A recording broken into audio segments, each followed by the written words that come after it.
सच्चिदानन्दरूपाय विश्वोत्पत्त्यादिहेतवे तापत्रयविनाशाय श्रीकृष्णाय वयं नमः। ज्ञानमूलं गुरुर्मूर्ति पूजामूलं गुरुपदं मंत्रमूलं गुरुर्वाक्यं मोक्षमूलं गुरुकृपा। गुरुर्ब्रह्मा गुरुर्विष्णु गुरुर्देवो महेश्वर गुरुसाक्षात् परब्रह्म तस्मै श्री गुरुवे नमः।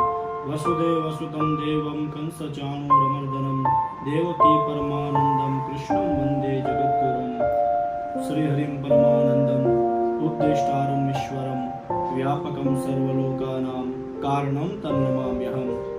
आप सभी को आज व्यास पूर्णिमा, जिसको हम गुरु पूर्णिमा कहते हैं, एक गुरु पूर्णिमा के दिन आप सभी को हार्दिक शुभकामनाएं।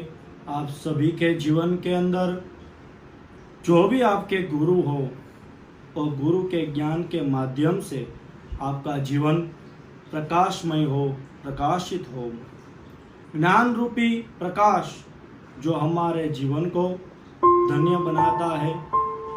इसलिए कहते हैं गुरु गोविंद दोनों खड़े काको लागू पाए, गुरु बलिहारी आपकी गोविंद दियो दिखाए। हमारे जीवन के भीतर हमारे आत्मा को परमात्मा तक ले जाने के लिए गुरु की आवश्यकता है।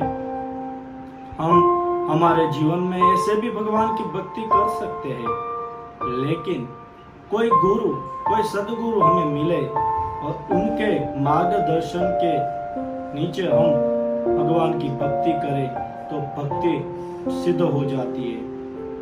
जैसे भागवत की कथाएं हम सुनते हैं कि परीक्षित राजा जो होते, वो परीक्षित राजा को ब्राह्मण का श्राप लगता है कि 7 दिवस के भीतर उनकी मृत्यु होगी, लेकिन उसको सदगुरु के रूप में सुखदेव जी महाराज मिले और उनको जो श्राप मिला था, और श्राप को परीक्षित राजन के जीवन में आशीर्वाद बना दिया।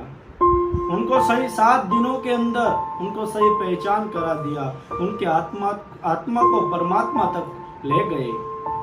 तो हमारे जीवन के अंदर, हमारे जीवन में आध्यात्मिकता होनी और जरूरी है। तो वो आध्यात्मिकता कैसे मिलती है? जैसे गुरु की वचन जो होते हैं, गुरु का मार्गदर्शन होता है, उनको हम उनका पालन करें।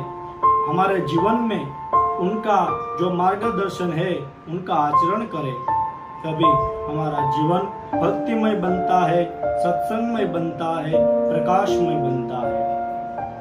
हमारे जीवन के अंदर वैसे तो हमारे घर में हम भक्ति करें तो वो भी, उसका भी पुण्य मिलता है, लेकिन वही भक्ति हम तीर्थ में जाकर करें तो उनका फल 1000 गुना हो जाता है। वैसे ही भगवान की भक्ति करें, लेकिन गुरु के मार्गदर्शन को साथ लेके हम उनकी भक्ति करें तो हमें 2 गुना नहीं, लेकिन कोटि कोटि उनका फल दुगुना मिलता है। हमारे जीवन के अंदर गुरु की खूब महत्वता है। जैसे हम समंदर की गहराई को नाप नहीं सकते, वैसे मैं नहीं, लेकिन कोई भी गुरु की जो व्याख्या है वो पूर्ण नहीं कर सकता है। गुरु यानी कि अंधकारमय, रू यानी प्रकाश, अंधकारमय जीवन में से प्रकाशमय जीवन हमारा जो बना दे, उनको हम गुरु कहते हैं।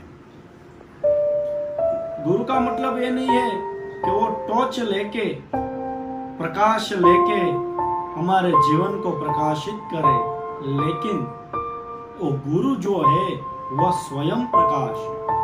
जैसे एक सूर्य जो होता है वो 14 ब्रह्मांड को प्रकाशित करता है, वैसे ही गुरु का प्रकाश कितना है? बोले करोड़ों सूर्य समान है गुरु का प्रकाश, मतलब उनका ज्ञान। तो वही ज्ञान से हमारा जीवन भक्तिमय बनता है, प्रकाशित होता है।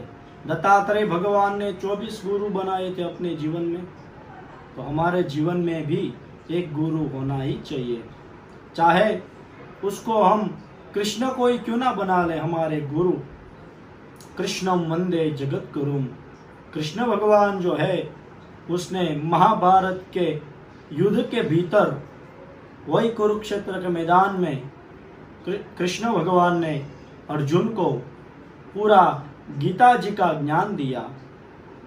700 श्लोक है उसके, जिसको पूरा ज्ञान दिया और अर्जुन को माध्यम रखते हुए पूरे संसार को अपने जीवन में कर्म क्या है, धर्म क्या है, उनका ज्ञान दिया। इसलिए हम उसको कहते हैं कृष्ण वंदे जगत गुरुम। और कृष्ण को हम आज के दिन और कृष्ण भगवान को भी हम याद करते हैं। और वही द्वारकाधीश कृष्ण, वृंदावन विहारी कृष्ण, उसको प्रार्थना करता हूँ कि ये जो पूरे विश्व में महामारी चल रही है वो कोरोना को जल्द से समाप्त करे और सबको शुभ आयु प्रदान करे, सबको आरोग्यता प्रदान करे, सबका जीवन हो अच्छा बन जावे और सबके जीवन के भीतर जो भी मनोरथ है उनको पूरा करे और सबके जीवन के भीतर पहले की तरह सभी को खुशियाँ प्रदान करे। और आओ सभी को आज फिर से मैं कहता हूँ हैप्पी गुरु पूर्णिमा।